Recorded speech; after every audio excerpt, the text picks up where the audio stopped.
Welcome, everybody, to the Unemployable podcast. I'm Jeff Dudan.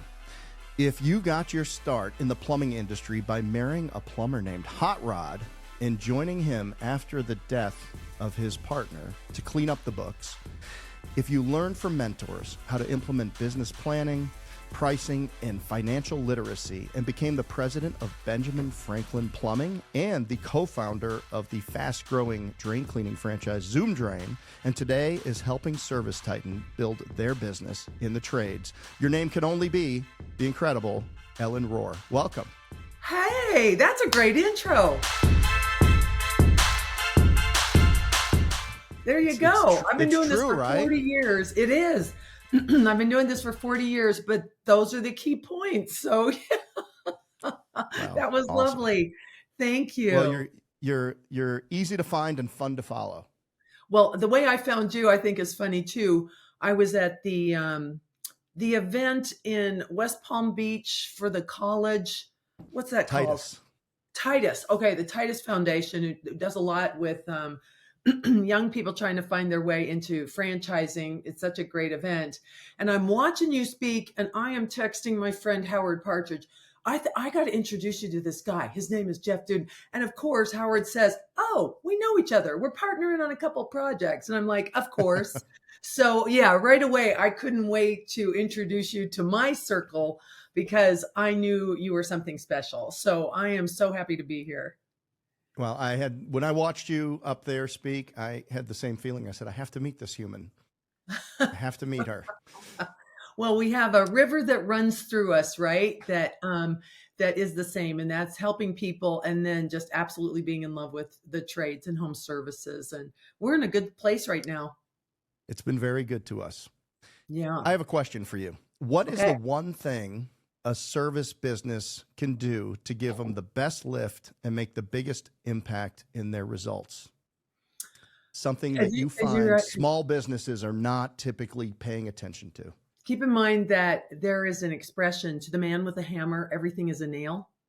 Yeah. So I'm always looking at life through this particular filter, but I stand by what I'm about to say, and that there's no operational fix to being underpriced. You can't cut your way to financial freedom. You can't become so extremely efficient that you make money. Chances are, with the prices you have today, it's not going to cut it. Now, there are some people who are adequately priced, but overall, that's not what I find. What I find is people trying to make stone soup. You know, they're not paying themselves. They're not paying their partners. They got their kids working for free. They keep promising their team members this big win at the end of a very long and dark highway. And it really has to do with the short end of the stick always comes on the owner and the team members, and the customer gets away with a price that is not reasonable, is what I find over and over. As a cause for underpricing, is it lack of confidence or lack of training and selling? Is it thinking that they wouldn't get the job at a higher price and they have to be competitive? Is it too much focus on what the competition's doing and not enough focus on adding value to a customer and stacking the value? What are the drivers that cause people to underprice? Or is it just lack of education? I would say check to everything you just said. Although my mentor, Frank Blau, who I think is narrowing in on 100 years old right now. Wow. Still kicking, still bossing me and all of his proteges around. But Frank Blau said the number one cause of the problems in our industry is a lack of self-esteem. We are improving along these lines, but we have a long way to go. So when I say that, like, imagine two kids in high school and someone's going to wear a white shirt and a tie, and the other guy's going to wear a patch that says my name. And right there becomes this divide that the ones who are going to wear the collar and the tie are somehow better than. And the kid with the patch is going to be looked down upon, and even by his own self. So one of the things that I try and do, like, you get on the podcast and you share the smart things you do, but I wish, even as I say it, I wish I did this so much more. But I'm going to share it with you because then, more people may pick this up. But we do drain cleaning Okay, we clear drains. We deal in shit. Oh, sorry, but that's what we that's what we're working on. And I use the royal we because I am so grateful for the guys and gals who are holding the cables and the jets and doing the work. But if I see a young person on our team, they're new, and I'll ask them, did you tell your mom you're going to be clearing drains? Yep. Was she excited about that? Nope. Okay, well, tell your mom this, that drain cleaners have prevented more disease than doctors will ever cure, that you are the essential service, that plumbing has been, maybe the second oldest profession in the world, keeping good water from bad water so that people don't die of those diseases. 70% of the world right now has inadequate sanitation, and 30% of the world poops on the ground. And then they die as a result of those diseases born from those environments. And that's what you're helping to prevent. And not only that, you're going to make a lot of money. You could make over 100 grand. You got your own cool truck, get to work with your hands because apparently you like to do that. There's a lot of autonomy and independence. Every day is different. You're not in a cubicle. You may never be in a cubicle your whole life, which could be pretty cool. You won't have college debt because we're going to pay you to learn this skill that you can use in any country on the planet to get a good job today. Sign me up, Ellen. You just sold me on this job. Bonus. Jen, I quit. Jen, I quit. I quit. I'm going to work for Zoom Drain. Well, and if you're paying attention, we're also going to teach you how to run your own business so that you could do that if you want. Maybe you could be a franchisee. Maybe you could start your own thing. But don't we have the right to do that? Isn't that one of the options? Everyone has to start somewhere, and the autonomy of running a truck. You think about it. You're going to the customer's house. You're doing sales. You're doing pricing. You're managing job cost. You're creating you're creating a contract. You are executing a service, and then you're doing the marketing follow-up. You're asking for a review. You're checking in on nearby now. You're doing these types of things. You're running your own business, and it's a short step from getting reps on that, getting paid over $100,000 a year to get reps on that, to leveraging that somewhere else. Look, our lives are nothing but compound interest on our activities and our behaviors. So everything that we do should build. You could tweet that. That's new. I never said that, but did you? I mean, that's so good. No, that's just sometimes things fall out of the face that aren't teeth.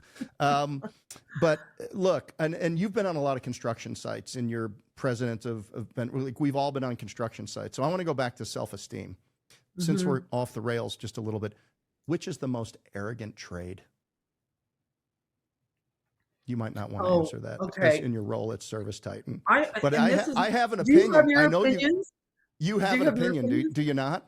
Oh, I do. Do you have one too?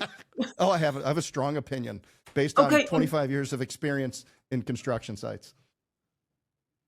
Well, I could go. I'm not gonna go to like designers and engineers and those guys. I'm going to talk about the trades that like the people who are putting in the actual mechanical equipment, etc. Fair enough. Okay, so you know who already wins the game, but 100%. Get out of my way. Yeah, I'm going first. You work around me. It's HVAC. Do you think so? I think they think so. But I'll tell you, here's why, and I like them for it. Back in the day, and you're too young for this. Back in the day, in the late 1990s, there was a movement where HVAC companies went public. Like if you are old enough to remember this, and this was the first time I thought, wait a minute, there's like wealth in these companies. Like I want to know about it. Like that sparked me.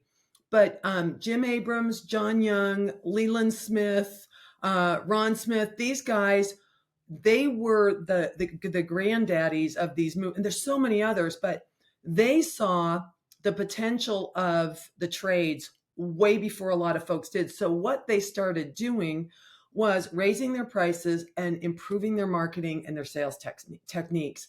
And I think they did everybody a favor because they started to elevate the trades in a way that then the plumbing, the plumbing community get, well, wait a minute, we could do that too, that the rest of us have been following suit. But there's definitely some trades who are poverty based and should not be.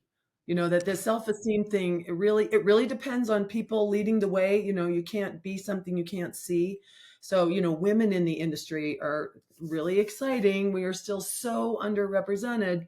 But once you see someone like Carrie Kelsch or Katie Higgins, some friends of mine who are growing these massive, $10 million companies and more, then you start to think, oh, wow, this is not just a fallback. This is the game. Yeah. Were you going to say the same thing? What were you going to say? And why did you ask the question? So when it comes to mechanical HVAC, it's probably the cleanest. Mm-hmm. They have to have more, if they're doing controls, they probably have an elevated level of training. There's more science around it in terms of zoning and conditioning and how all that works and the different pressures that you have, how much air can you push through this size duct. So there's design that goes into that. And similar to electrical, but electrical is kind of the same thing over and over and over again, right? But you got to be, when you're doing electrical, it has to be right. You've got to understand the amperage and all those kinds of things. But it is very much the same thing over again. There's less design inside of an electrical system versus an HVAC system. Probably there's less variation in the skills that you have to have and the capabilities that are important. And then plumbing's, look, hey, as long as it's going downhill, right? It's fine. We're electricians and plumbers who are really savvy have leveraged those basic skill sets. In some ways, the essential, beautiful, basic skill sets are with fixtures. Yes. How did then we get into the design world? What are the things that we can do? Now, I like drain cleaning for the reasons you just mentioned too. It's essential, it's beautiful, and it's so much simpler. You don't have, if that faucet's slightly crooked, you own it. If there's a ding on the water heater, which no one's going to see, you got to replace it. There's a lot more to it in terms of the parts on the truck. What I love about drain cleaning, and this is just, if you're considering the trades, these micro niches are really sexy because you can scale and get someone who's never done them before up to speed in short order. We power wash the insides of the drains. I love power washing and gutters and some of these micro niches that if you own them really well, landscape maintenance, I'm telling you what, you could clean up. There are landscapers who like to do installation, but finding a great maintenance team to care for those beautiful installations on the daily or weekly, this game is wide open. This game is wide open. You know what? A really cool underserved niche is. I'm a drain girl. That's my favorite. However, my husband Hot Rod is a guru in the hydronics world. So that's warm floors and radiators and thermal solar. And it's really making water warm and then moving the water. If you combine that with HVAC, there are very few contractors that do that. That's a high-end niche business that could be incredibly lucrative. Just saying, if you're thinking about it. And very effective. You go to vacation out in Breckenridge, Colorado, like we do, and it's 0 degrees outside, and you walk into the house and it's warm. It's because all the heating is in the floors are warm, the walls are, everything is warm, and your feet are warm, and it's much easier to maintain temperature like that in extreme environments versus just forced air. Yeah. And the combo can be so good because, you still need to move air for humidification or dehumidification or for air conditioning. But there's controls, like you said before, there's expensive components, and it is not a homeowner idea. This is not a homeowner thing. You need an expert on the job. Now that's like more of like a chef-driven restaurant where drain cleaning or a lot of franchises, and I love this, are Morton's.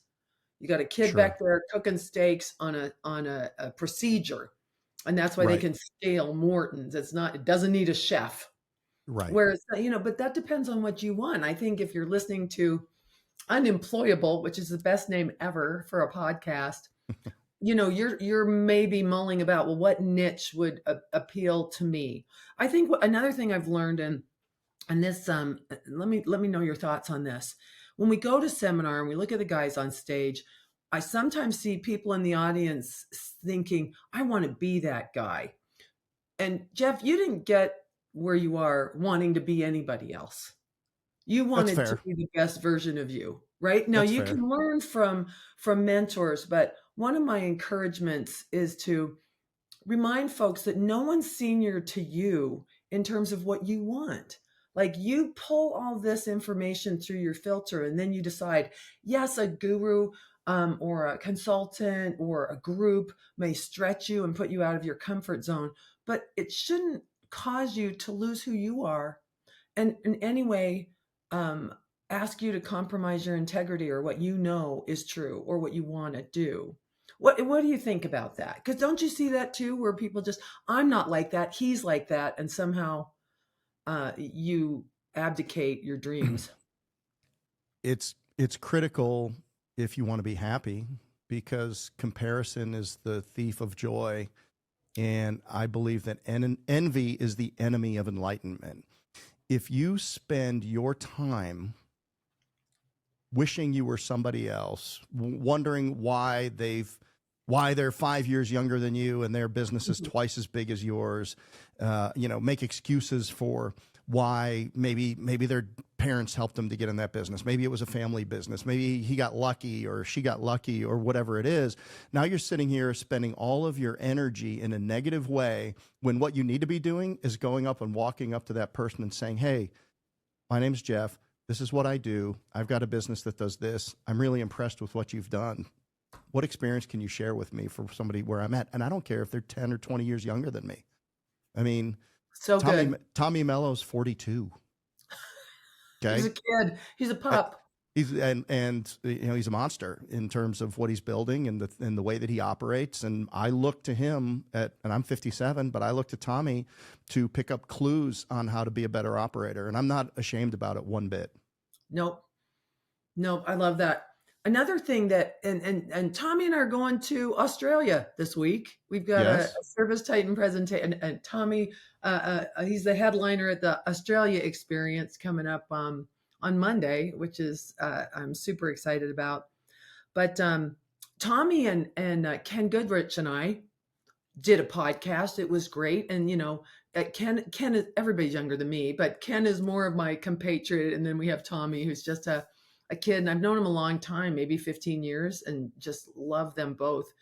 But what they were talking about, and I think you'll relate to this too, if you come up to Jeff and you say, hey, this is what I've got going on, how did you do it? And suppose then you're moved to give this person one tip.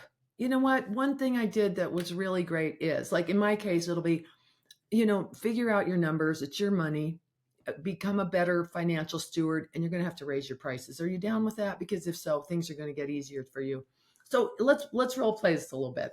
If I said to you, what's one thing, I started a power washing business, and what's one mistake I could avoid, or one tip you might give me today? Just share with me one of your go-tos, Jeff. Think bigger. You will only accomplish a subset of the bold vision that you cast for yourself and your business. So if you don't think big enough, you're going to be making decisions against too low of a ceiling. So if gun to your head, okay, what's your plan for next year? How much do you want to do next year? And how many trucks? Go ahead. Okay, I was thinking like 1 million. Okay, gun to your head, something you care deeply about. You've got to do twice as much in half the time. What decisions would you make against that? And then I would give them some tools. I would give them a tool where I would explain to them that they need to set a minimal limit of dollars per hour that they're willing to accept for their time. So for example, if I wanted to make $100 an hour, there are a million things that I could do to make $100 an hour and make $200,000 a year. I could be a realtor. I could go sell cars. I could start a pressure washer, whatever I want to do. If I want to make $500 an hour, or $1 million a year, my options become much narrower, and the things that I have to say no to become much greater. So that increases your focus, and a lack of focus will always lead to a lack of greatness. So you got to have tools that are going to improve your ability to focus on only the opportunities that matter. That's where Warren Buffett said, hey, I assume that in my life, I'm only going to get to make 20 investments my entire life. So I can't make a bad one. So I'm going to set huge guardrails and parameters around and tolerances for what I'm willing to invest my time, my energy, and my money in. And it should be the same for every business owner. And once they, and look, in that number, it could be what you're going to sell your business for. You might not, Ellen, have even been thinking about selling your business, but I do think that's part of the equation, because when you're building a business to sell, then you're going to build it to scale, and you're going to think deeply about, when I sell this business, they can't buy me as well. So what are the systems and processes and people so now they're just thinking differently about their business. So at the bottom line is, my best advice to you is find a bigger room, because if you want to build $1 million business next year and that's where you're at, you should always be hanging around with people that represent who you want to be in not this phase of your life, but your next phase of your life. So until I got in, until I got into YPO, I mean, I built a business for 25 years, and it was a great business. And we were national franchise. Before that, we were national and international disaster response, government contractor. Like, we did a nice job with that business.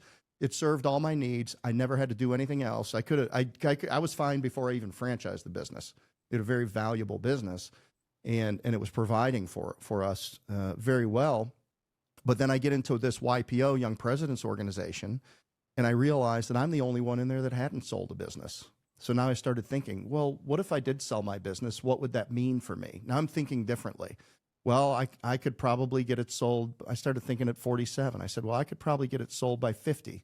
If I make the right changes, I start to skinny it up. I get, I hire a president so that I don't have to go with the deal, hire investment banker. It's probably going to take a couple of years. But if I start working backwards from the future of having all my equity cashed out, whatever, when I don't decide to roll back at 50, I don't know what I'm going to do, but I know that now my set of options is going to be much broader. And that thinking I wouldn't have the courage to have that thinking had I not got in a room consistently with other people who had the experiences of doing that not once, but many times over. So I could see what it looked like on the other side. So, that was a lot of little things, but I think at the end of the day, you've got to speak a bold future and it's got to be bigger. And then you need to, whenever you decide what that looks like, you got to go find a room where people that have lived that experience are in it, that you can engage with. Okay, there's a lot in there, and I'm so glad that this is a podcast that you can listen to again and again, because that was amazing. So if I were the person in that room that you shared that with, this is something that Tommy and Ken pointed out. How much would you love it if that same person came up to you 6 months from now and said, I took what you said to heart. I put a business plan together with a version 1, version 2, and version 3, and version 3 is ginormous. I joined this group and I wasn't sure I had the money to do it or the time or the whatever. And I also said no to a business venture that a friend of mine was trying to get me involved in that just didn't line up, and it was scary, and I was hoping we'd still be friends afterwards, but it wasn't. I mean, how would you feel when they report back? Isn't that the best? It's incredible. It's why we're here. And then, and then that makes you want to help that guy some more. That's right. And we get better. I found that I make the biggest leaps and improvements when I'm teaching. Yeah. Because I'm really considering, who am I to stand in front of this room and tell this group of brand new franchise owners that they need to do all of these things and be this type of leader and have this type of accountability and this type of discipline. And then I go back to my office and I don't do it. It's, it's really, if you're going to preach it, you better practice it. And you're also stretching yourself when you're teaching and you're like, I've been teaching the same thing for a year now, but my thinking's evolved on this. It's really about maybe ambition and capabilities and, and people's obligation. Ellen, you keep one-upping, and everything that you've done is something equal to or bigger than what you've done before. What is your thinking that causes you to continue to push yourself and to continue to set a bigger goal for yourself, leverage the compound interest on your activities, behaviors, and decisions? Like, how do you leverage that into this relationship, helping ServiceTitan? Now you're traveling all over the world, helping them grow their business. I'm sure that that's very lucrative, beneficial, and rewarding for you in all the ways that matter. What is it about you that has caused you to go from, getting into Hot Rod's business, negotiating to do the books, and then immediately seeking out mentors and education and knowledge, transforming not only his business, but then you leaving to start all of these other businesses, and still married, right? One foot on the banana peel all the time. However, Hot Rod and I have been married for 41 years. Wow. So, I think my encouragement is to develop self-awareness. So again, what is it that I really want to do? What happened in the early days is this is so embarrassing to say, but I wanted Hot Rod to be different. Like, okay, hey, honey, we could make this business, this, and this. We could do this.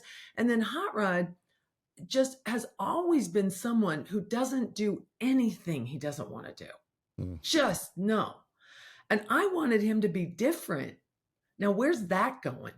Like, how many times we wanted our kids to be different? So we make the suggestion 1,000 times. They heard you. Or your team members, or like a friend of mine from AA once said, Ellie, stick inside your hula hoop, stay inside your hula hoop. There's plenty to work on right there. So what I think saves a lot of time and heartache, and I'm not saying I don't relapse on this, because I do, but what saves a lot of time and heartache is to quit fussing about things you can't control, which is the past.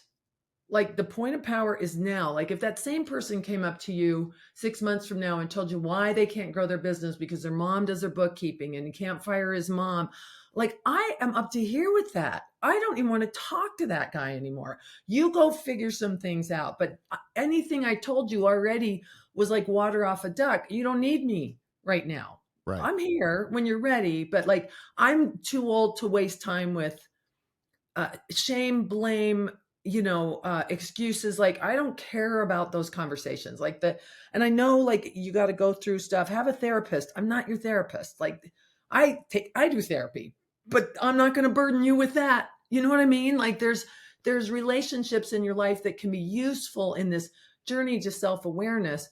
But as someone who can help you with your business, I'm going to count on you to show up with some self-awareness of your own. So work on that. And that means like discovering things like what I really, really want to do. And those are like 40 days and 40 nights moments. At the end of this trip to Australia, I'm going to New Zealand all by myself for 3 days to talk to no one and look at beautiful things and hike. And that's going to be a moment for me to reflect on, okay, now what do I want to do next? And Jeff, for me, and you're probably here too, I'm guessing, but let me know how this lands with you. It isn't about accumulation of wealth anymore. It's like Maslow's hierarchy of needs. I'm not the richest person out there, but I have a lot. And what motivates me now is adventure, conversation, philosophy, service, growth of it doesn't even have to be mine, like just to be part of that kind of creative expansion really turns me on. And what's been cool about my adventures with ServiceTitan this last year is that the minds I've been talking to are bigger. Even that, like, aside from the checkbook, I mean, there's that Maslow's hierarchy of needs, right? That you got it. That's why raise your prices, buy some options, quit waking up thinking about payroll and start thinking about what am I going to do with this amazing life of mine? And how can I help? What could I do? And what adventures could I embrace? that's where I think, cutting out things that don't serve me, I am recognizing, this right now I don't like. I don't have to do that anymore. How do I work myself out of that? It's usually a system. It's usually handing it off to someone else, those kinds of things. But that's what really motivates me. That's why I love podcasts. This is the most time you and I have ever spent together. It is. Yeah. And I'm like, yay, I get to talk to Jeff. So I think that's what drives me. But self-awareness is getting clear on what it is that you really, really want. It's not selfish. It's self-fulfillment. And when you fill yourself up, you can overflow. You can give. You're not needing people to do. I don't need Hot Rod to do anything for me. He just has to be who he is. And on my best days, that's when we get along. And that's when it's great to have a partner in life. But I know that I'm relapsing when I'm thinking, if only he would. It's out of my control, man. And so as an employer, you don't control people. I never talk about people's attitude. I learned this from Harry Friedman. I work on my own attitude. Thank you very much. I get up, I got a little morning routine. I listen to good things. I work out. But I don't get into people's heads. What I will do is offer behaviors. And if you help someone win, here's some behaviors that could cause you to get a better result. Chances are their attitude's fine. And even if have you ever had kind of a grumpy team member and everybody says, oh, he's a black cloud around here. And I'm like, all right, you go right along with this guy. And he's a little bit of a curmudgeon, shows up at the door, the nicest guy to the customers, does everything you want him to do. Just like he lets off a little steam around you. Don't sit next to him at lunch. But like that guy, his behaviors, he seems happy, even if you don't like how he's presenting right now. Does that make sense? It does make sense. And he's not selling anything to you. He's selling it to the customer, and he knows his job, and some people just want to let me do my job. I respect it. I respect it. You do you. Again, like that guy isn't asking me to be different. He's complying with what's required for him to not have me compromise my integrity. You're being nice to the customers. You're charging the rate we need to. You're wearing the uniform. You're being safe. Those are the things that could we just let him be, as opposed to like try and get inside his head and tell him how to think. That's beyond my control. As our careers escalate and our opportunities increase, our time becomes more and more valuable. What experience can you share with people that are running a service business right now? They're owners. They feel like they're wearing all the hats. They're growing. They're able to get out to a couple of conferences, Pantheon or Home Services Summit, and start to learn some things, but they just feel like time is never on their side. Do you have any tools or tips about time management or how to determine where to focus that have helped you get to where you are? Well, a very practical tip is my calendar is blocked. Like if I don't, I'll have I'll take notes like when we're talking and stuff. And I might just jot down some things I can't type into my calendar right away. But overall, I have a business plan with some goals and some, may this, and this is another thing I say, may this or something better come to pass. This is as big as I can think right now, but if you got better for me, bring it. Like, so may this or something better come to pass. But then like, what am I going to do aligned with that? And for a long time, what I did is I made lists, but I overestimated how much I could get done in a day. Like, so there's 10 things on my list and the day's done. So what I started doing is time blocking. And that's why I show up on time for this podcast. Like it's on my calendar. And then right after this, I got something else. And right after this, I go work out. Like, I know that sounds kind of obsessive, but I like to get a lot of things done. What it made me realize is I have no more time left. So either something comes off to put you on, or it has to wait, or maybe I don't need to do it at all. So time blocking really allowed me, practically to consider that which I want. And here's another couple of things that happened to me is when my husband's partner died, he was 33, worked himself into a health crisis. And the last words he said to me were, if I don't do it myself, it'll never get done. And he died. And it got done. We are infinitely important. We're also absolutely replaceable. Right. So another instance, when I was working at Benjamin Franklin, the punctual plumber, I was employee number one. It makes me really proud because I think they have like 500 locations now or something. And, Yes. I am kind of a 0 to 1 girl. Once it's at 1, that's why I'm not at Zoom day to day anymore. I am not strong. I'm good at the 0 to 1 is what I'm also realizing. And then finding someone to replace you and move on to the next adventure. Although Zoom is always tattooed on my heart and my body, by the way. I have a Zoom logo tattoo. But when I was at Benjamin Franklin, the mandate was all the presidents of the companies that were part of this investment group were going to be required to move to Sarasota, Florida. And I lived on a farm in Missouri at the time, and my parents and my dad with dementia lived in the barn. And I'm like, I'm not moving to Florida. My dad will get lost. I'm not doing it. I didn't want to. So I said to my bosses, I'm going to find my replacement. You won't even miss me. We'll figure this out. I got Tab Hunter. I love Tab so much. I knew he was going to be great. I got him like up to speed.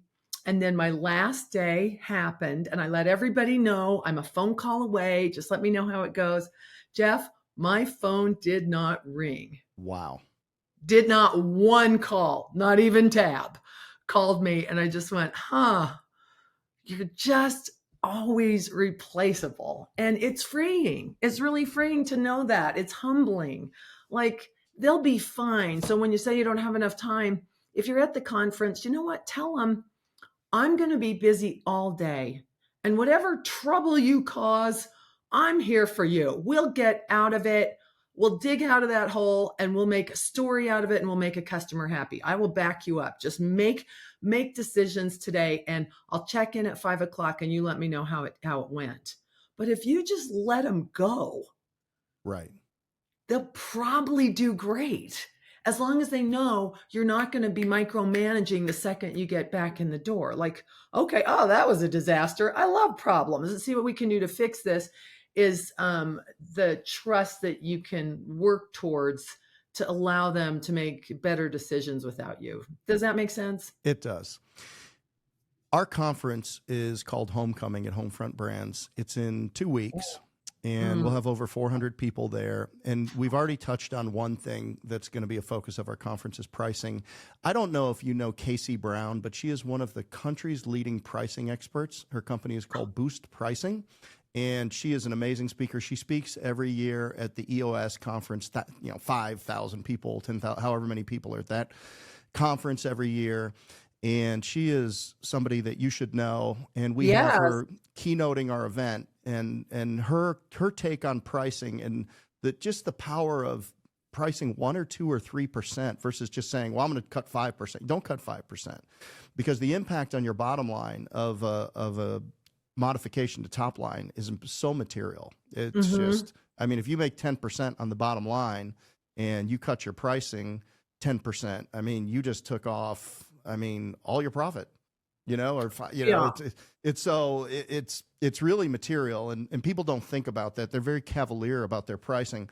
But the second thing is something I heard you talk about on a podcast, and I'm going to be opening with a small story from Jack Stack in The Great Game of Business. That's how I'm opening the conference. Yay. What would you share with the audience? I don't think enough people, because this book's like 35 years old, and it was the story of International Harvester. But like, what was it about The Great Game of Business, the book, and the methodology that made such an impression on you? Well, when we were first going back 40 years, and I'm thinking, I'm visiting with Frank Blau, and Frank Blau told me, and I always say this, write this down, it's important. You've got to charge more than it costs. Right. Okay. So if you don't know how much it costs, you're going to wing it. And that's why I said, you need to learn to read a balance sheet and a profit and loss. They're not that hard. Just nobody taught you. It's fine. We'll get there. And so he taught me how to read this. And then you put a little budget together. Like, you get to where you are, which sucks. Sales are $1 million, costs are 1.2 million, and you're dying. Your business is dying. So what would you rather have? Well, what if I had a $2 million business? Again, thinking, and then reverse engineering it. And these were my expenses, and I could have 20% on the bottom line. What decisions do I have to make that so? Well, you got a price to get that to that 1 million or 2 million or 1.2 million in sales. And as I did the math, I didn't know how else to explain it to the 3 plumbers we had as to why we need to raise our prices so dramatically. So I showed them, here's where we are and here's where we could be, but it's going to involve quintupling our prices. And I didn't know what else to do. Just like if I just announced we're going to quintuple our prices, well, they would be, why? Aren't you guys making a ton of money? What? No one will buy that, like all those objections. But I said, here's the math, man. So I didn't know that that was a thing, and the thing was called open book management until I read Jack Stack's book. Got it. And then I became a groupie. I went to Springfield. I ended up moving to Springfield, Missouri. That's where we went middle-aged crazy and bought a farm and everything, which is kind of funny, and just attached myself to Jack Stack, whom I consider a good friend now. He's amazing, real deal guy. He has, at this point in his life, he has like 35 to 40 businesses, like a index fund of businesses, all employee owned in some way as like a lab, just experimentation. And then if they need cash flow, if people are retiring and they want to cash out, he sells a business. Like all of this, he does, with a beginner's touch, I would say. He just like lets them know what we're doing, gets the team in on the game. And what I found over the years is the team will fix everything if you let them in on the game. You 100%. Just try stuff and you try and move the numbers and you give them, if you've never made the pilgrimage to Springfield, Missouri to see the great game of business. We do dirty jobs. They remanufacture engines. It is not sexy work. And they'll have one key number up on a big LCD, is that what you say, screen.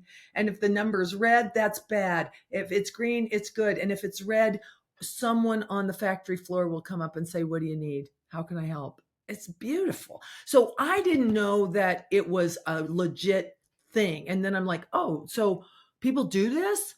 And then I couldn't get enough of it. And since that day, I've always been an open book management girl, and Jack Stack has had a huge influence on my life. Yeah. Well, he'd be a great podcast guest for Unemployable. I'm just saying, if I knew anybody that knew him, if you know anybody that knows him.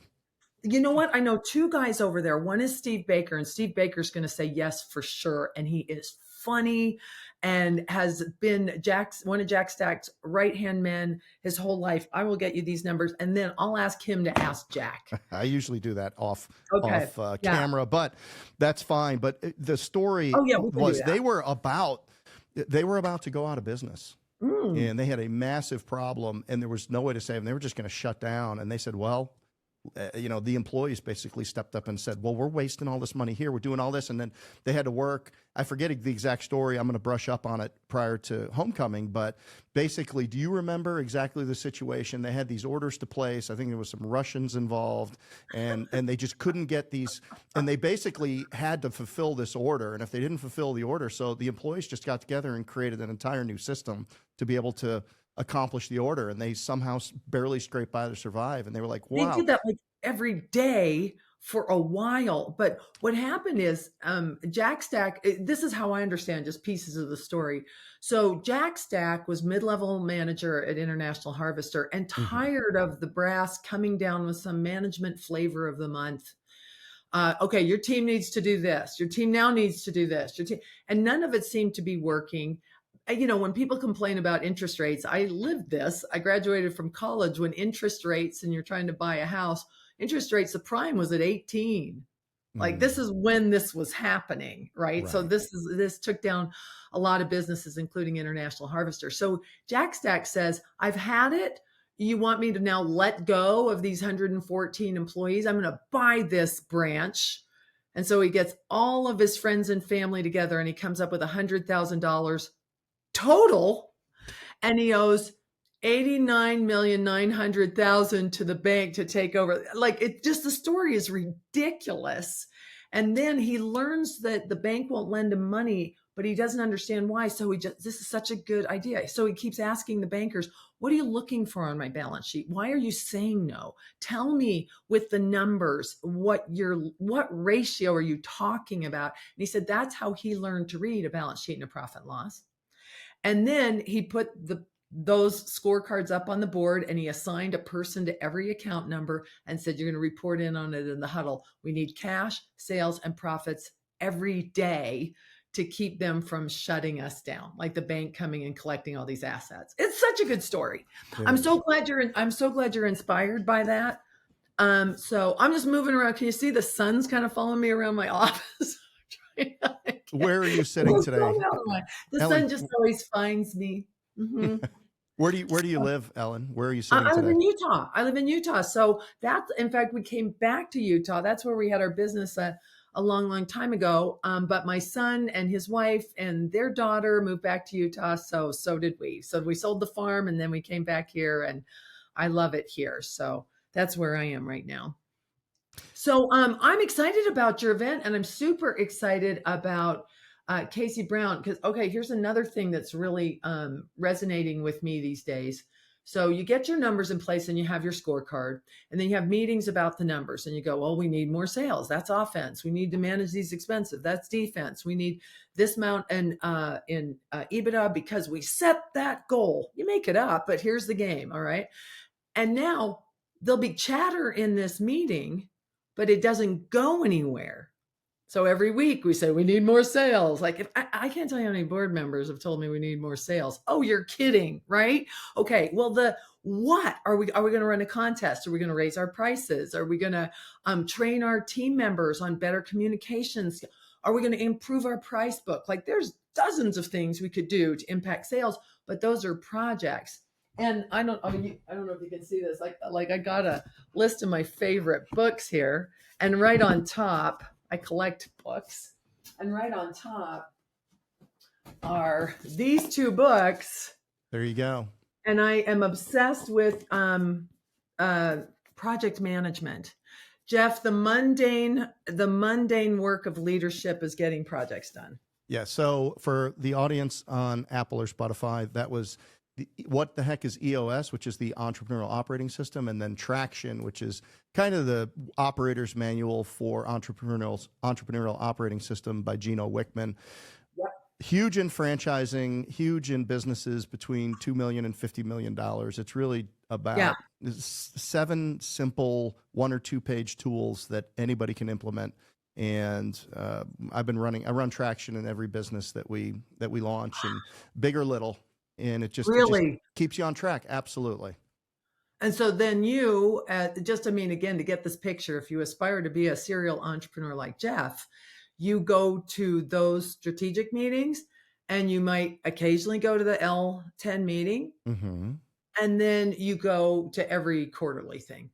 Like, absolutely. You're going to be, but you don't have to be there every day. That's right. Mm-hmm. Yeah. So good. Well, Casey is my new best friend. I'm going to find her. Yeah, I'd love an introduction to her. I'm happy to make that introduction. I think okay. She is an incredible speaker, and she volunteers like 600 hours a year of her time on passion projects. She's done an incredible job. I met her in Strategic Coach, so she's done an incredible job managing her time with assistants, managing her email box, managing her calendar. She's just really somebody. She's got an engineering background and has one of the world's leading authorities on pricing, really, and articulates it exceptionally well. So, and she's got a new program out it's very affordable for companies to get into, kind of a mastermind on pricing. Everything that she's done, I thought was spot on. So I will make that introduction to you, and I know that you will be fast and furious friends. We'll be fast friends. Love, love, love that. Yep. Hey, I've got a couple things to say about pricing too, just as you bring this up, and this is going to be the topic. One is that, you talk about, like, we spend so much time trying to find, defense, find the 5% we can knock off, go back and lower the price to the customer. As soon as that happens, I think, why did they give me that other price in the beginning? Like,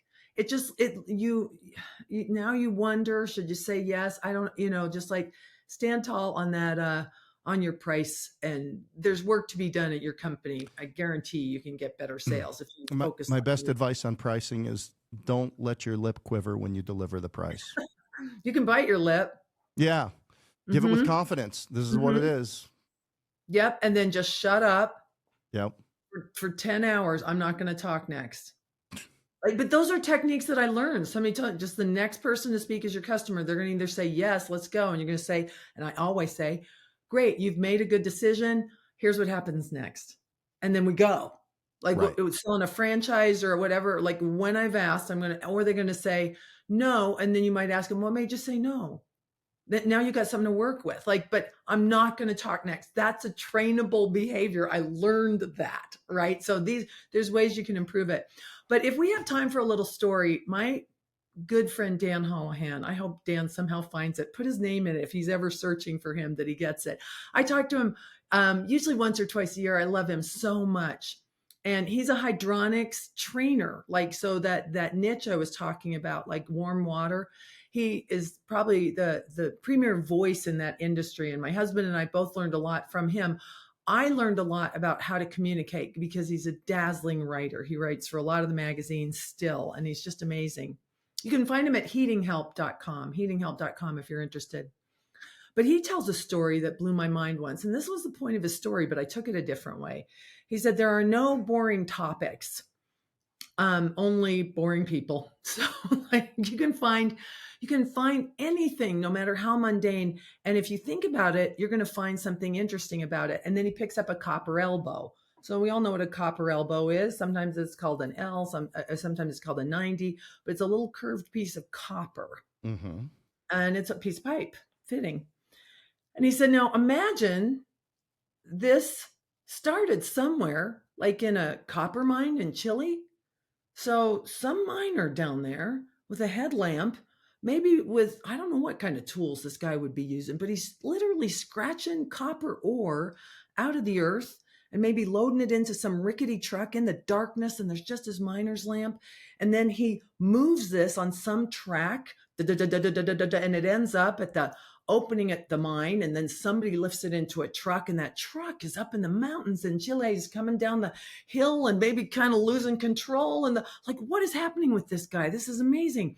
And then he gets it to the shipyard, and they put it on a ship, and they sail it across the ocean. And one place where they make copper elbows is this company called Uponor. And Uponor adopted a company at one point called Wurzbo. And Wurzbo started 500 years ago making swords. And that company has been in business ever since. They started as sword makers. Now they're making copper elbows. And think of the engineering that goes into a copper elbow.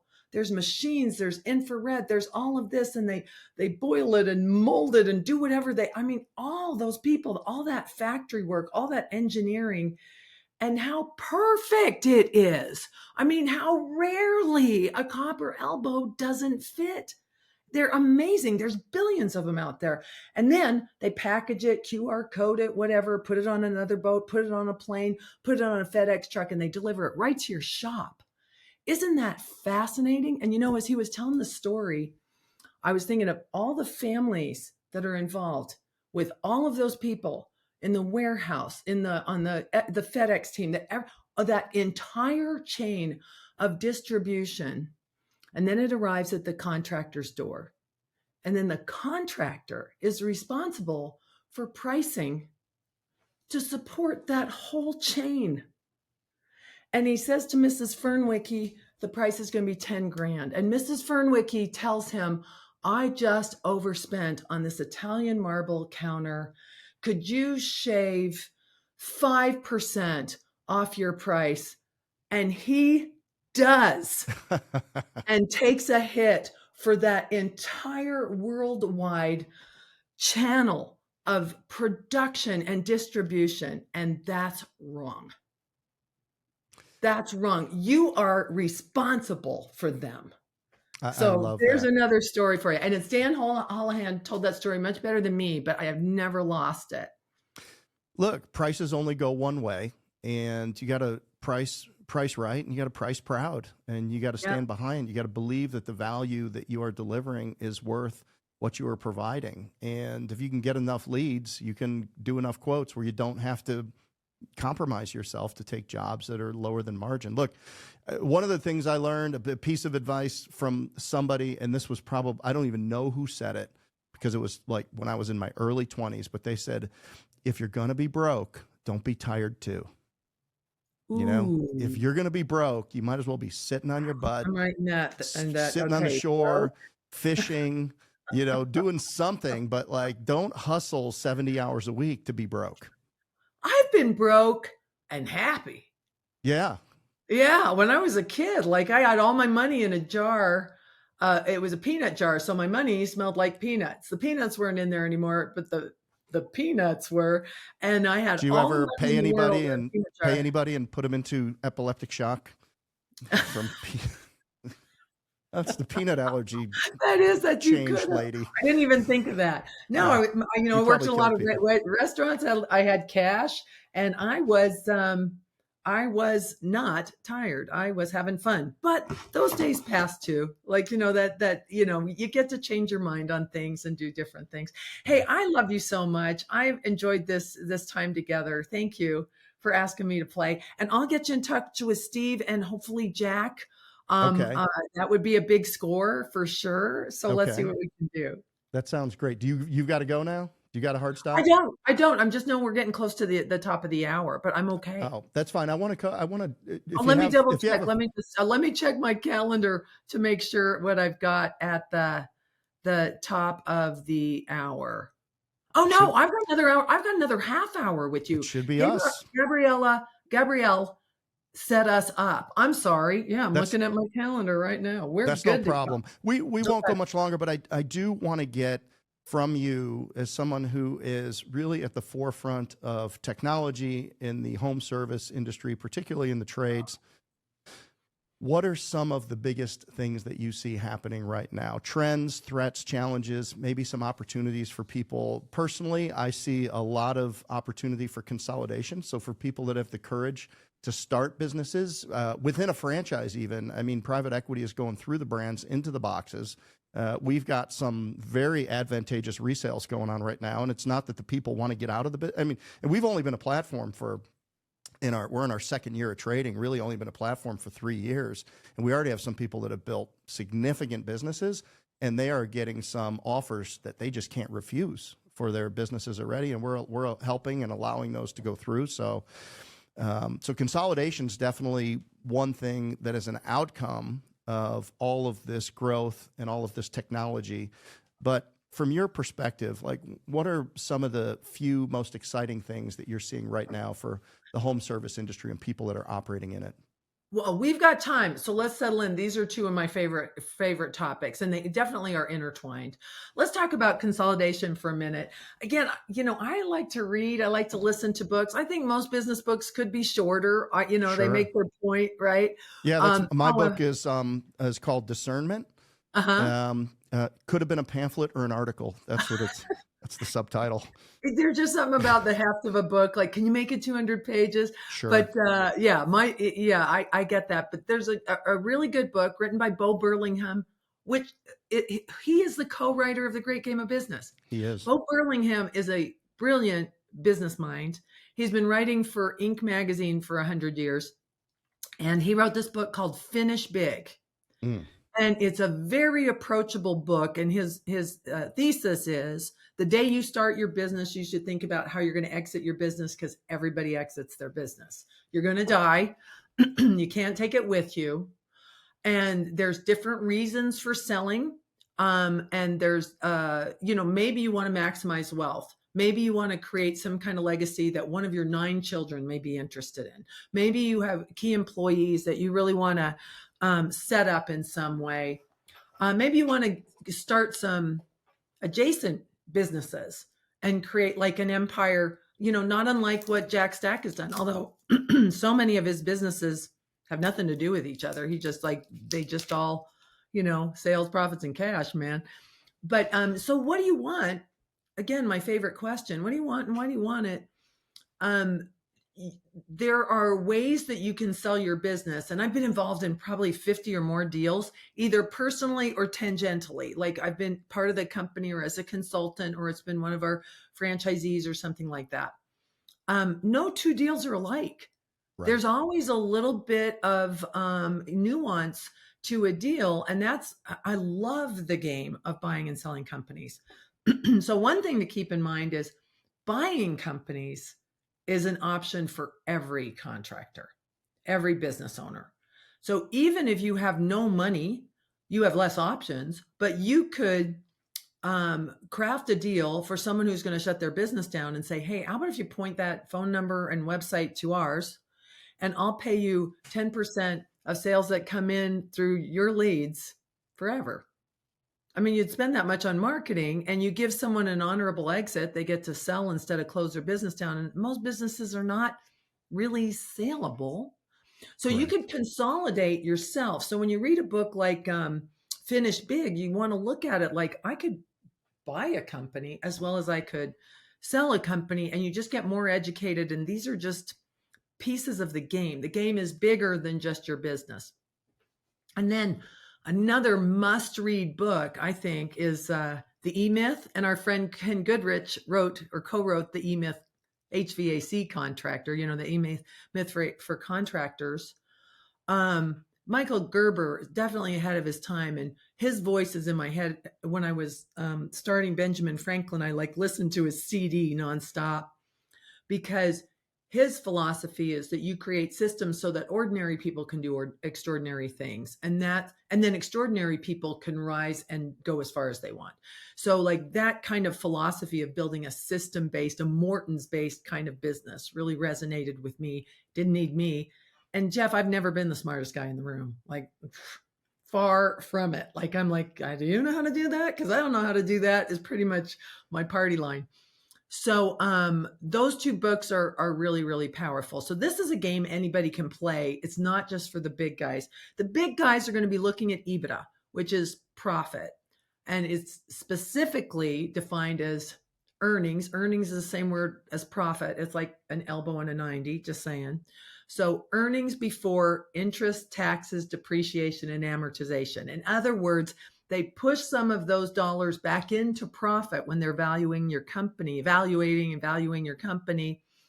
And that number is a good number to know. So you can learn these things. You can set up your chart of accounts that way. So then if the more EBITDA you have, keep in mind, the more taxes you'll pay.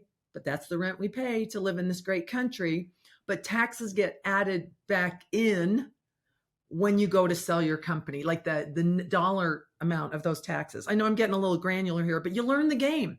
So you learn the game of how this could play, and you expand your options. Because if you walk that path, you might choose not to sell your company. Now it's just a cash making machine that runs systematically, that your kid does want to take over, or your employees through an ESOP. Or Jack Stack wrote another book. Have you read A Stake in the Outcome? I have not. It's on your list now, because this is, and it's an older book, but it's still as, classic and evergreen as The Great Game of Business. What he did was he then wrote another book sharing how he set up employee-owned companies and the failures and joys of doing that. Every time he did it, there were some good things and some bad things. And he tells you about his journey. So you can see, wow, there's a lot of ways you could sell your company or have an employee-owned company to some effect. So those games are happening right now, but the game is so big. Tommy Mello's favorite word is arbitrage. And that means basically, and again, this isn't what motivates me, but it's an interesting concept, that you buy something and then you resell it right away by adding very little to it for a much bigger selling price, by just combining it or putting your brand on it, or streamlining some consolidating some positions or some things in the company, and then it becomes worth a lot more. And that's why companies are buying companies, because they intend to sell them again. So the wealth that some of our friends are experiencing, and I hope this is still on topic with what you're asking, is just to kind of turn people on to what is happening out there. So I have a friend who sold his $10 million company maybe 15 years ago to an early round of these consolidators that are still very strong right now. And he left some money, some stock on the table, and they sold again, and he made more money, and they sold again. He's had 16 turns on his money. Wow. I know. And that's not what motivates him today. You will move past that. What motivates him today is he's obsessed with technical training in the US. He wants plumbers to be really, really good at plumbing. Like now he's got the freedom to really focus on that. He's an extraordinary leader. So I'll get him on your podcast too. Okay. I don't like to tell stories about, without too much permission. So I'll get him. Who is that? I'll let you know. Okay. Okay. So I'll give you some good contacts for that. But his story is just absolutely amazing. So there's a lot of that is happening, and I think COVID did home services a big favor. I know it was devastating in a lot of ways, and I don't mean to make light of that, but I know we were busy as drain cleaners. We were humping, and so private equity, who was investing in bouncy house franchises, is going, what are we going to do with our money? And so many eyes turn to home services. Recession proof. It's not going to go away no matter what the economy does. If you have a clogged drain, you're going to call somebody. It's AI assisted, but not AI threatened, because that drain cleaner cannot be replaced by a robot. The infrastructure is not capable of that. Maybe someday, but not in our lifetime and not for a really long time. And so there's just things about home service that became absolutely adorable to private equity. And boy, Jeff, I thought it was a bubble that was going to last about 5 years, and it's more interesting than ever right now. So on that topic of buying and selling and the opportunities of selling a company, like if you have a $10 million company with $2 million in EBITDA, you're going to have people crawling over themselves for that company. Right. As long as it has some systems and it can run without you. That's the second, like the money's there and the project management is there, that we can do this on a consistent basis. Let me pause here and get your thoughts before we move into AI and all the other cool things that are happening. I think you're on topic, and people need to have a why when they start a business or they get into a franchise. And again, I do the first 2 hours of training, and whatever their plan's going to be, I'm going to encourage them to double it and try to find a way to do it in half the time, because we put ourselves in a box. Self-limiting beliefs are what we do to keep ourselves comfortable. And everybody, it's like playing Minecraft. You just build this wall around yourself based on excuses that you allow yourself to believe in your head, and you argue with yourself. So they go through training, and maybe it's somebody out of corporate America, and maybe they're sales reluctant. So they're not that comfortable with it. So they're thinking about the thing they're more comfortable about, or they're not comfortable with this aspect or that aspect of the business. And so they start compromising on their outcome based on now negotiating with themselves with what they're willing to do based upon their level of comfort. So for us, like once you say this is a business up into itself, and all I have to do is make the right decisions and put the right people in place and watch how the business grows or doesn't grow, and then continue to make iterative adjustments and incremental improvements, and then the business is going to grow. So everybody should be building a business. And I tell people there's 3 things that you ask yourself when you're getting ready to start a business. 4th thing would be, does it conform to my investment of time and my return model? So first of all, like if I can't build a business to $100 million today, then I can't get involved, because the outcome's not going to be enough for my time based on the constraints that I put around my minimum dollars per hour that I'm willing to invest. Now think about that formula though. The other thing that you can do is you can have a smaller outcome, but you can just put in half the time. Instead of working 2,000 hours a year, if the calculus is 1,000 hours, then the business doesn't have to get as big to hit your number. So it forces that balance between time and dollars to say, well, I can get involved in this, but I can only put the potential for this investment is only this. So I can only give this 8 hours a month, because my estimation is going to be, if I want to make $10,000 an hour, whatever my number is, then it's got to conform to that. I know Dan Martell charges, well, I'm not going to do his business, but he put $1 per hour on his time, and he charges a lot, and he gets it. And if you don't want to pay it, you don't get them. and that's fair. But I'll let him do his own pricing. So I love him. That's another book worth reading. Buy Back Your Time. oh, So good. Yeah, it's fantastic. So the three questions really are: number one, who is the customer? How is there a market? A subset to that question is who is the customer and how many of them are there? What's the size of the market? And how much do I have to get? Is it a growing market? Those are all subsets of who the customer is. Home services has a 10.3% CAGR by every measure. So you can enter a home service business and not have to steal a customer from anybody else to get a customer, because there's 10.3% new customers every year growing. The second question is, what is truly at the core of it? What's the problem that you solve? What is it? Is it customer? Is it customer experience? What is the problem that you solve? But the third question is the most interesting to me: is who is the natural owner for this business? Before you start a business, you should identify who the natural owner of it is. So, for example, if at Homefront Brands, if we think that another platform company may be an acquirer to us, well, then we should not add a brand that's going to be in conflict with that platform. So you don't want to expand the beautiful thing about Zoom Drain is it's got a very narrow scope. So if somebody could actually have a plumbing business and they could acquire Zoom Drain, because you're not really doing plumbing. You're just doing the drain cleaning portion of it.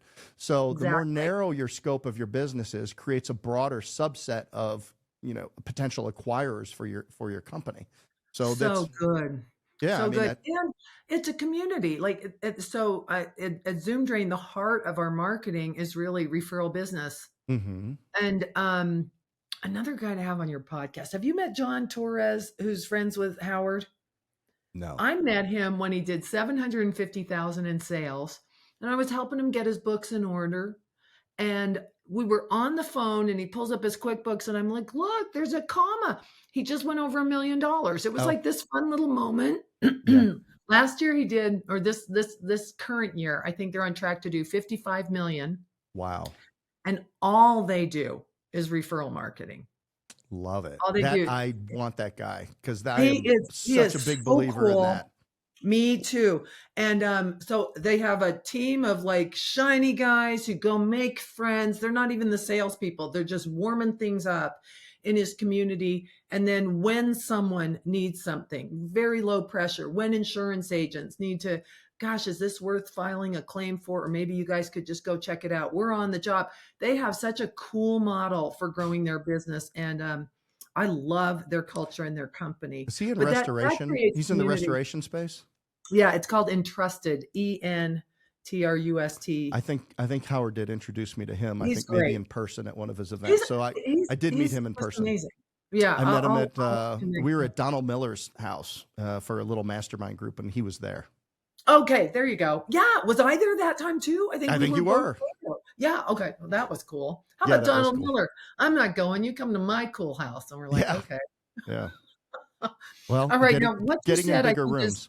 I think what you said is really important. I think that with Zoom Drain, those are the key questions. And are you really cut out to be an entrepreneur is one worth thinking about.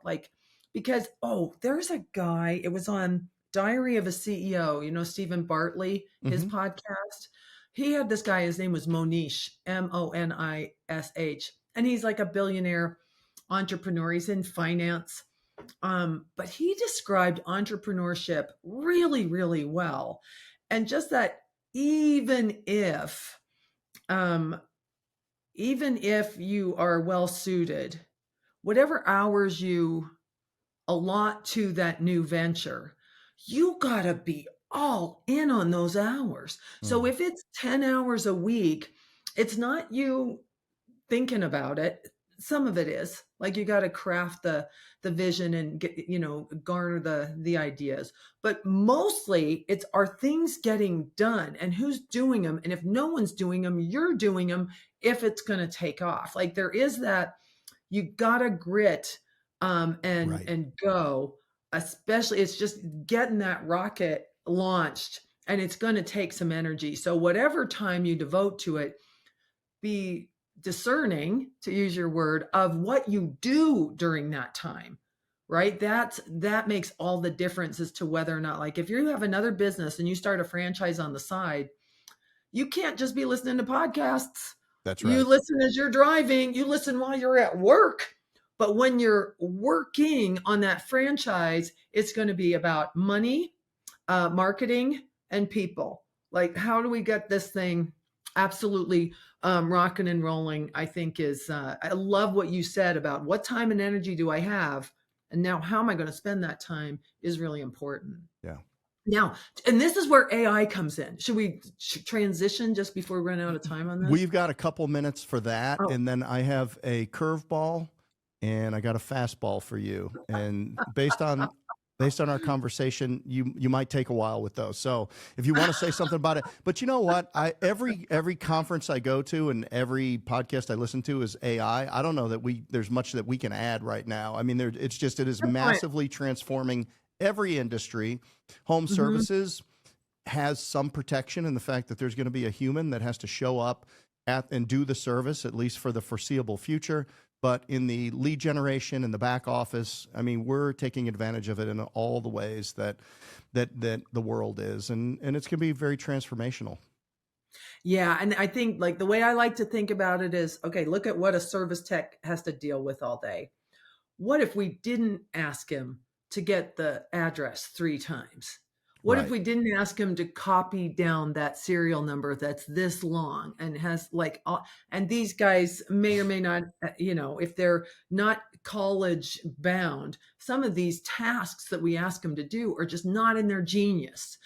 So if we can get AI to take the points of pain out of their lives, you're going to really attract some great people to the industry. Okay, so that's less administration, more activation, meaning the things, the pay time, face-to-face with the customer, performing the service, and then the administration stuff. If we can minimize that, yet it's done on time, with accuracy, with excellence, then we've got a better business, and it's going to help. Yeah. It's going to help all of us.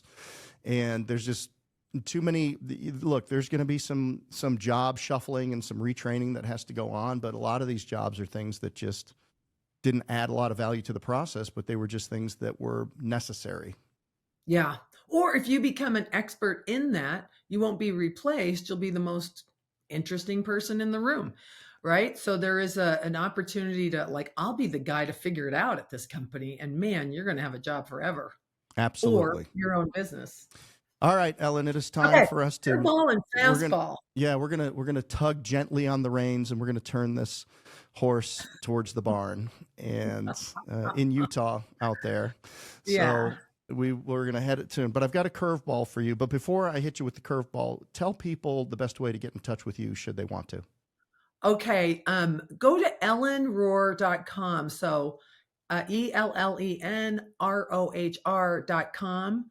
And my email is ellen@ellenrohr.com. That's a great way to get a hold of me. If you're interested in ServiceTitan, go to servicetitan.com. ServiceTitan is advanced software for the trades, and I think the horse to bet on, which is why I'm hanging out with these cool guys. I love their values. I love where they're going with the software. We've used at ZoomDrain, we've used ServiceTitan for 11 years. Ara, the founder, I think, sold us the ServiceTitan once upon a time. And I'm honored to be on that team. It's amazing. So that's where I am. And I love ZoomDrain. So you're interested in franchising, ZoomDrainFranchise.com, or go to ZoomDrain.com. You can click on the franchise business franchise button on that site.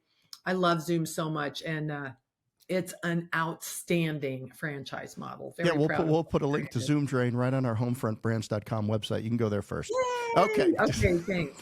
Okay, that's how you get a hold of us. Thank you for that. Are you allowed to do that? Of course. You'd say, will you promote whatever you can do anything. You promote whatever you want to promote. No, I'm not going to do that. But you promote whatever you want to promote. We'll play the whole thing. Okay. All right. This has been amazing. Okay, curveball. Okay. Gun to your head. You have to start a business in the next 30 days. You don't have a choice. There's punitive damages if you don't, but it can't be something that you're currently in or currently doing. Where is opportunity in the market where you would start that business? Oh, I'll tell you why I came up with this idea. One of my side passions is I do some business planning classes with prisoners. who happen to be very entrepreneurial, just telling you. And it's a long, strange story as to how this started.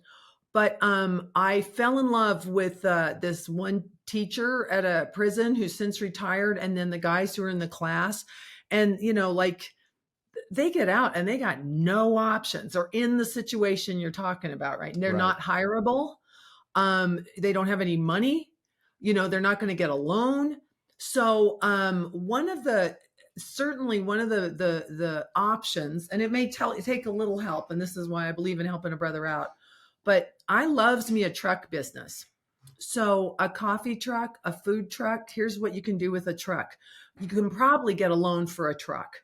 Now your truck is your billboard, and you could paint that truck or get it painted or trade out or something so that you get you could sleep in your truck. You could live in your truck if you had to, just to get by. And then you can move. You don't need a lease. You don't need a place. So truck businesses, and then here's another great tip. Work for rich people, because rich people will always have money. I don't care what the tax structure is. Rich people aren't going to get less rich. It just doesn't happen. So work with rich people, take all their money, they'll make more. So in other words, someone who has the wherewithal. If I hear a business model where it's for someone who is just, unemployed, and that is a different structure, and it's necessary. But if you're getting started, Robin Hood it. Go find rich people, take their money, and then make them happy. And it can be selling something out of a truck. Yeah, selling something out of mobile dog washing. Right. I think like landscaping service. I wish there were more great landscaping maintenance. Like I need that done every week to look that beautiful. And you got to just show up and do a great job. And I never ask them how much they're going to charge me. Like these are great businesses. Got it. Yeah, well, that's my fallback, is a crepe cart in Key West. That's what I'm doing. Oh, okay. Now that's nice, because you added the location. Well, I'm going to do it right there. I'm going to work from 6 a.m. to 11 a.m. You'll have some sweet, you'll have some savory. I'll be done. The rest of the day, I'll just jump out on the boat and go fishing, and that'll be my day. That's perfect. Yeah. Now I like that. I like the ad. Like if you're going to do this, you don't necessarily have to be like in Fargo, North Dakota. No. Right. You would be down in Key West. That's right. Crepe Expectations is the name of it. Crepe Expectations. Right. I love it. Yeah, there you go. It's okay. Taken. It's taken, obviously. But, okay, the last question, fastball right down the middle. If you had one sentence to make an impact in somebody's life, what would that be?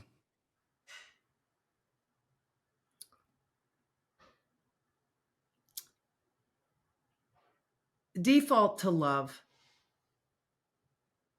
Default to love. Whatever happens, like provide that person that, and you will do okay. Default. Like no matter how you're instantly responding, like try to make love your default position, and you're in good shape. Perfectly said. Ellen, thank you so much for being on the podcast today.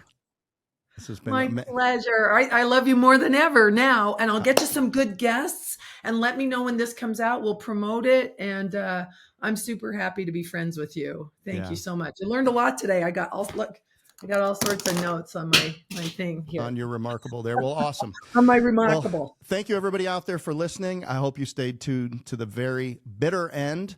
I'm Jeff Dudan here with Ellen Rohr, and we have been on the Unemployable podcast. Thanks for listening. Mwah.